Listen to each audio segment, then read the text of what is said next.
I used to love driving at night. The open road, the quiet hum of the engine, the glow of distant headlights. It felt peaceful. But one night changed that forever. I was heading home from my girlfriend's place, a 2-hour drive through back roads and stretches of highway surrounded by nothing but trees. It was past midnight, and the road was nearly empty. Just me, my car, and the darkness pressing in from all sides. About an hour into the drive, I noticed something odd. A car behind me. Its headlights appeared in my rearview mirror out of nowhere. I hadn't seen it pull onto the road, hadn't noticed it coming up behind me. But there it was, keeping a steady distance. I figured it was just another late-night driver. But something felt off. The car didn't try to pass me, didn't fall back. Just stayed there, its headlights burning into my mirror. I switched lanes. So did it. I slowed down. It slowed too. A heavy knot formed in my stomach. I told myself I was being paranoid, that it was just a coincidence. But my hands gripped the wheel tighter. Then the car's headlights flickered.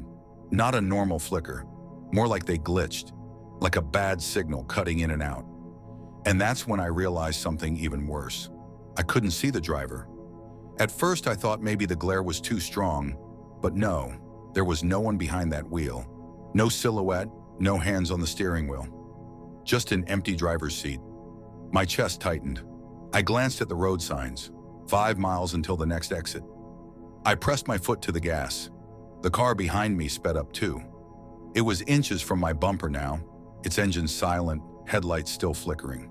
Then my radio cut out. Static filled the car, followed by a low whisper. Wrong road. I nearly lost control. My hands were slick with sweat as I gripped the wheel. I didn't dare look in the mirror again. I just focused on the exit ahead, heart pounding with every mile. Finally, I swerved onto the ramp, tires screeching. The second I left the highway, the static stopped. My radio returned to normal. My rear view mirror showed nothing but an empty road behind me. The other car was gone. I pulled into a gas station, hands shaking, trying to catch my breath. The cashier must have noticed my face because he asked if I was okay. I told him about the car, the headlights, the static. His expression darkened. "That stretch of road?" he said. "You're not the first to see it." I asked what he meant, but he just shook his head. Some roads don't like to be driven on at night. I took the long way home after that, and I never drove that road again. I was driving home late that night, later than I should have been. The roads were mostly empty, just the occasional truck passing by, its headlights cutting through the darkness. It was a 2-hour drive, but I like night driving. Less traffic, no distractions, just me and the hum of the tires on the pavement. I took a back road to shave some time off my trip, a long, desolate highway cutting through miles of dense forest.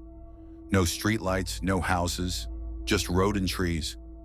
I'd taken this route before, but something about it felt different that night, too quiet. That's when I noticed the headlights, a car behind me. I hadn't seen it approach in my mirror, hadn't noticed it catching up. It was just there. 2 bright lights glaring, too close. I figured it was just some impatient driver, so I switched lanes to let them pass. They didn't. They matched my speed, staying right behind me, their high beams blinding in my mirror. I sped up. So did they. I slowed down. So did they. For the next 10 miles, they stayed there, never passing, never falling back, just too close. I tried to shake off the unease. Maybe it was some kid messing around. Maybe they didn't realize how close they were. I told myself a dozen things to keep from panicking. Then the headlights turned off. Just like that, the road behind me went pitch black. I glanced in the mirror. No car.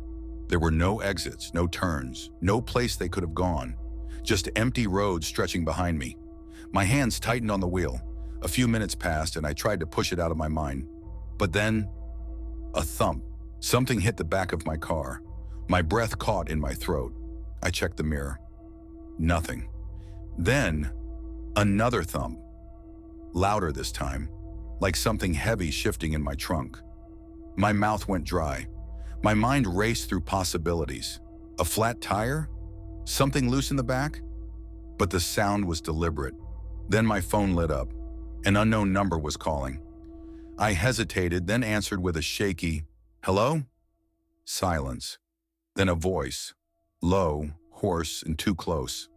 "Why didn't you check your back seat?" I slammed the brakes, threw the car into park, swung around. The back seat was empty.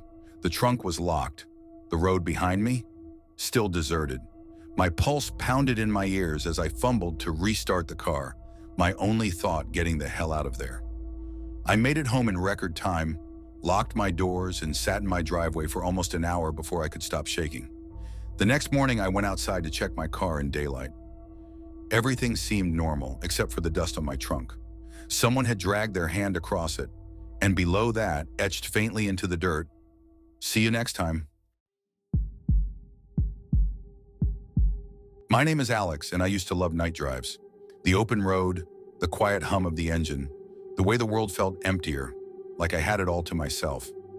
There was something peaceful about it until the night I learned that being alone on the road doesn't always mean you're alone.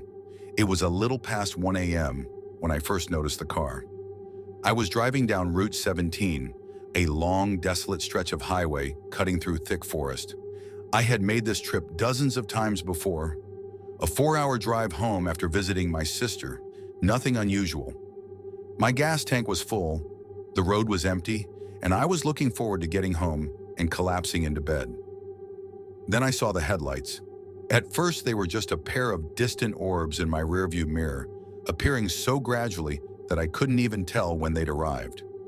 I figured it was just another late-night traveler, but something about them felt off. No matter how long I drove, the car stayed the exact same distance behind me, not gaining, not falling back, just sitting there locked in place. I glanced at the speedometer. I was going a steady 65 miles per hour. Most drivers on an empty road either pass you or fall back eventually. But this one? It just followed. A small knot formed in my stomach. Maybe I was being paranoid. Maybe it was just someone heading the same way. Still, I wanted to be sure. At the next exit, I signaled and veered off the highway onto a quiet, dimly lit road leading to an old gas station. I didn't stop. I just looped around and got back onto Route 17. The car did the same. My hands tightened around the wheel. That was not normal. I pressed down on the accelerator. 70 miles per hour, 75, 80. The road stretched on, endless and dark. But no matter how fast I went, the car remained at that same perfect distance. Then things got weirder. The road was long and straight, but every now and then it curved. Whenever I turned, I should have been able to see the car's shape, its make, its driver, something. But all I ever saw were those headlights floating like two distant eyes in the dark. By now, my heart was hammering. I knew this wasn't right. I just didn't know what to do. Then I saw it, a glowing diner sign up ahead, open 24 hours. I made a split-second decision and pulled into the lot. If the car drove past, I could chalk this up to paranoia. If it pulled in, then, well, I'd deal with that when it happened. I parked and shut off my engine, forcing myself to breathe. The sedan rolled past, slowly. I watched as it continued down the highway at a crawl, its headlights illuminating the trees as it disappeared around a bend. I exhaled, relieved. Maybe it really had been nothing. The diner was nearly empty, just a sleepy waitress, a trucker hunched over a plate of pancakes, and a man sitting in the far corner with his hood pulled low. I took a seat by the window, keeping my car in view. The waitress poured me some coffee. "Long night?" she asked. I nodded but didn't answer. My eyes kept flicking to the road outside, hoping not to see anything. But a few minutes later, I saw it. The car was back, parked across the road just beyond the reach of the diner's neon lights. The headlights were off now, and I couldn't see anyone inside. But I knew someone was there, watching. My stomach twisted. I turned to the waitress. "Do you see that car out there?" She followed my gaze to the window, squinting. Then she frowned. "What car?" I looked again. The road was empty. No taillights, no sound of an engine. It was just gone. I didn't finish my coffee. I didn't say another word.